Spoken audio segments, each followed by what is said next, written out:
Hello everyone, কে কোথায় আছো, কীরকম আছো বলো। আর শ্রাবণের শেষ সোমবার চলে গেল কালকে।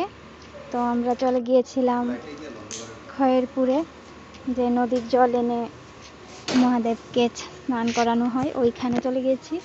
এর আগেও আমি গিয়েছি অনেকবার, হেঁটে হেঁটে গিয়েছিলাম, তো এবার বাইকে যাচ্ছি।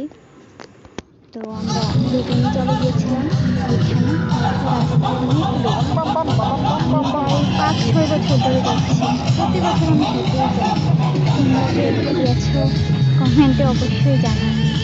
আর এই শ্রাবণের লাস্ট সোমবার কারা কারা এই ব্রত পালন করো আমি জানি না, কিন্তু বেশিরভাগ লোকই এখন করে থাকে, কারণ যা ভিড় ছিল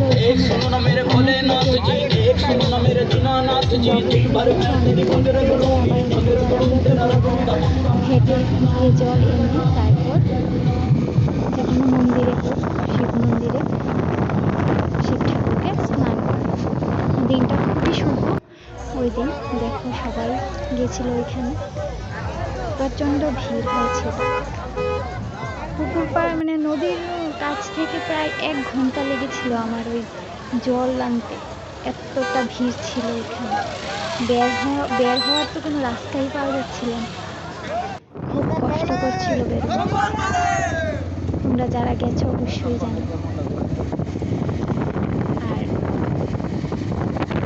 যারা হেঁটে যায় তাদের আরো বেশি, তারা মজা পায়। সবার সঙ্গে হেঁটে হেঁটে যাওয়ার মজাটাই আলাদা। আমিও গিয়েছিলাম, আমার শাশুড়ি মা, আমরা 4-5 বছর হেঁটেই গেছি।